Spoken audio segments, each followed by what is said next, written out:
Hello दोस्तों, आप सभी लोगों का स्वागत है हमारे यूट्यूब प्लेटफॉर्म पर।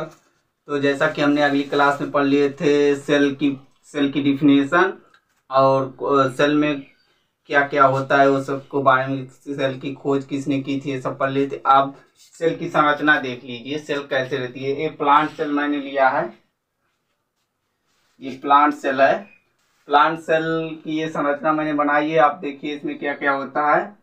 तो ये देखो, जो सबसे बाहरी और होता है इसको ग्लाइकोलिक्स कहते हैं। ये मोटी परत होती है सेल की, सबसे मोटी परत यही होती है। इसके अंदर फिर सेल वॉल होता है जिसे कोशिका भित्ति कहते हैं। उसके बाद एक पतली लेयर होती है जिसे प्लाज्मा लेमा कहते हैं। प्लाज्मा लेमा ये सबसे पतली लेयर होती है। इसके जो बीच में होता है ये केंद्रक है पूरा। इसके अंदर फिर न्यूक्लियोलस केंद्रिका है, ये केंद्रिका है आपकी, केंद्रिका ये पूरे कोशिका के फंक्शन को केंद्रक कंट्रोल रखता है।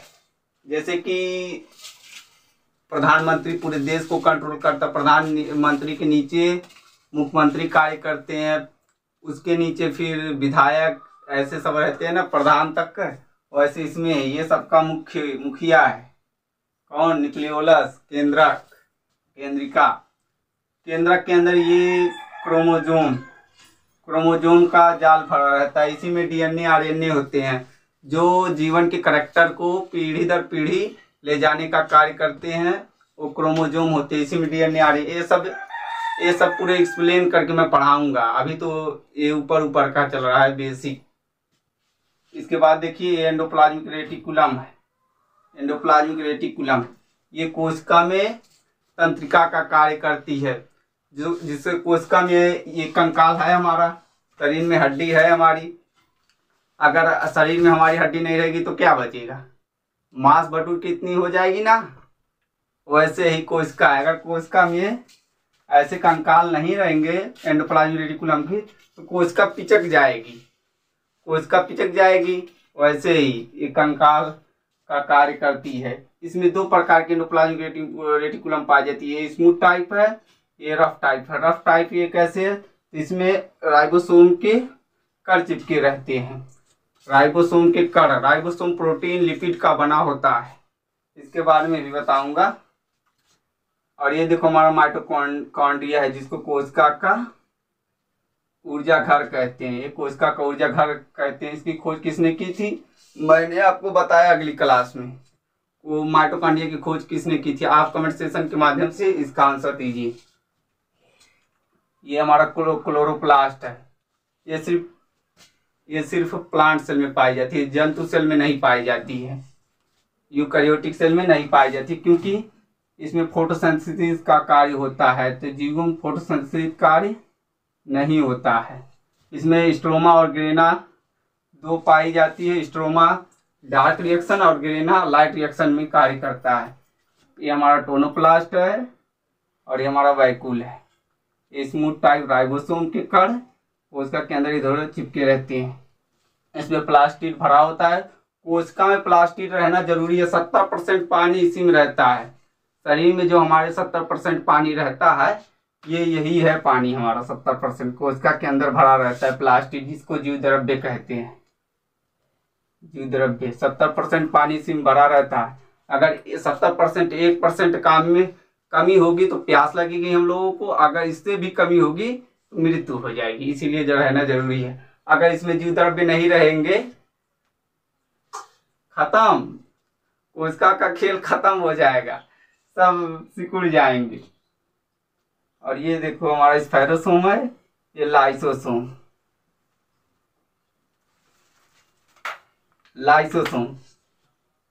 का क्या कार्य है? तो लाइसोसोम सबको कंट्रोल में रखता है। अगर कोई जैसे कार्य नहीं करता है तो ये ऑर्डर देता है कि एक क्रोमोप्लास्ट करो ना एक कार्य।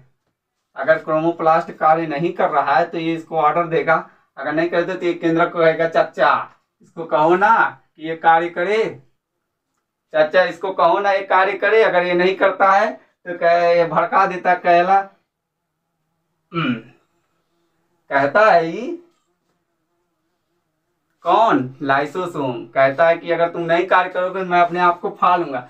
अगर ये फाड़ देगा अपने आप को तो सारी कोशिका के अंदर मृत्यु हो जाएगी, सारे मर जाएंगे, क्योंकि इसमें जहरीला पदार्थ भरा रहता है। जब कोई कोशिका मर जाती है तो इसके जो पड़ोसी कोशिका है इसी में लाइसोसोम अपना अपना लिपिड छिड़क कर दूसरी कोशिका को फिर साफ करते हैं, मारते हैं, तो जाकर नई कोशिका बनती है। ये हमारा गॉल्जी बॉडी है। इसकी खोज किसने की थी? तो कैमिलियो गॉल्जी ने की थी, इन्हीं के नाम पे पड़ा है।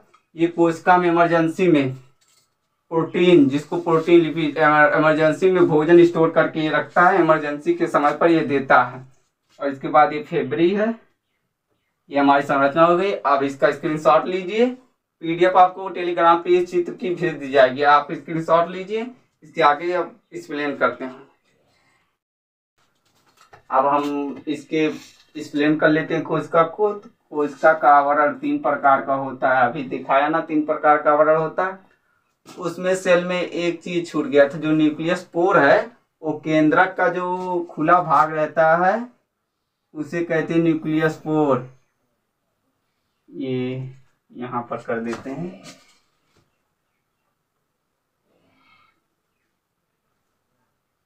ये केंद्रिका हमारी होगी, ये जो जगह छूटा होती है उसे न्यूक्लियस पोर कहते हैं।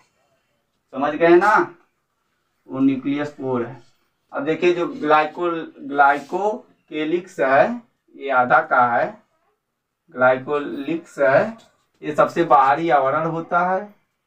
इसका रूप कैसा होता है? ये बना के किस तरह है? ये ठोस तरल 2 रूपों में पाया जाता है। ठोस जो कैप्सूल रूप में होता है, ये सुरक्षा का कार्य करता है, और जो तरल रूप में अवाम्पक परत जिसे कहते हैं, वे समूहीकरण चिपचिपी होती है। सेल वाल या पेप्टिडोग्लाइकेन से निर्मित होती है।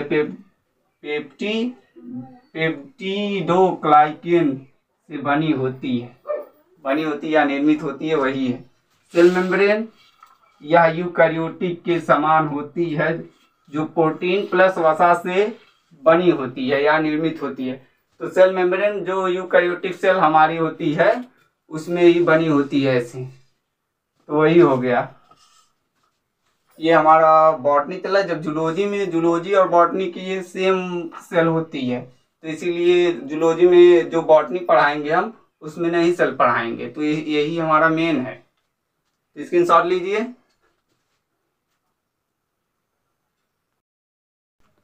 अब हम देखते हैं इसके आगे का भाग, मीसोसोम जो मध्यकाय है उसका कार्य क्या है। मध्यकाय जो मीसोसोम का मध्यकाय है, मीसोसोम जो बीचला होता है, कार्य इसका है श्वसन में सहायक, माइटोकांड्रिया के समान। माइटोकांड्रिया जो श्वसन का कार्य करती है, कोशिका में मध्यकाय भी उसमें श्वसन में सहायता देता है। डीएनए का प्रतिकृतिकरण करता है। सेल लिविंग, सेल को जीवित रखने में सहायक है, मतलब सहायता करता है। सेल वॉल का निर्माण करता है कौन? मीसोसोम। बाह्य संरचना, बाहरी संरचना सेल की देख लीजिए। तो बाह्य संरचना जो ये फ्लैजिला, इसके जो चित्र में मैंने नहीं दिखाया, इसका भी चित्र मैं भेज दूंगा। फ्लैजिला निकली रहती है, पीली रहती है, फिब्री तंतु देख लीजिए 4 हैं बाह्य संरचना में। फ्लैजिला जिसको कसाविका कहते हैं, दूसरा तंतु, तीसरा पिलाई, चौथा फेब्री। कसाविका चलने या गमन में सहायक है, सेल के चलने व गमन में सहायक है। फ्लैजिला प्रोटीन द्वारा निर्मित होती है, फ्लैजिला प्रोटीन के द्वारा बनी होती है। तंतु हुक के समान होता है, जिसका आधार काय होता है, ऐसे सिर्फ रहता है। पिलाई या संयुग्मन में सहायक है, जो लैंगिक जनन की विधि को फॉलो करता है, जो लैंगिक जनन में सहायता देता। कौन? पिलाई। फिब्री या सूक्ष्म रोम के समान होता है, सतह से चिपकने में सहायक होता है। सतह से चिपकने में कौन सहायक होता है? तो फेब्री या कोशिका के निचली भाग में पाया जाता है। इनका भाग आधार काय तंतु हुक, ये कोशिका को एक से दूसरे कोशिका में बंटने में सहायता प्रदान करती है। जैसे ये कोशिका है, ये कोशिका है, ये कोशिका है, यहाँ से ये टूट कर यहाँ पर ये बीच में फेवरी तंतु होकर ये सब ये बट के यहाँ पर आ गई। ऐसे होता है, स्क्रीनशॉट लीजिए।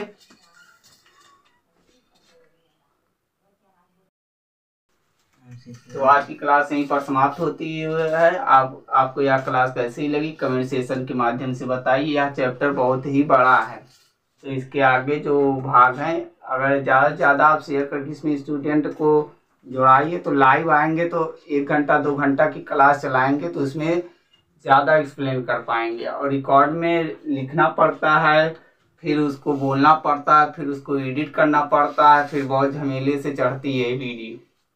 इसीलिए कहते हैं ज़्यादा से ज़्यादा स्टूडेंट जोड़िए। 50-60 स्टूडेंट हो जाते हैं तो यूट्यूब वाले लाइव आने देते हैं, उस हम लाइव का ऑप्शन नहीं देते हैं। तो इसीलिए ज़्यादा से ज़्यादा वीडियो को शेयर कीजिए और स्टूडेंट को जोड़िए। तो आपको वीडियो कैसी लगी कमेंट सेक्शन, आप कमेंट सेक्शन के माध्यम से क्वेश्चन जरूर पूछें, आप पूछते ही नहीं हो। चलिए ठीक है, थैंक यू।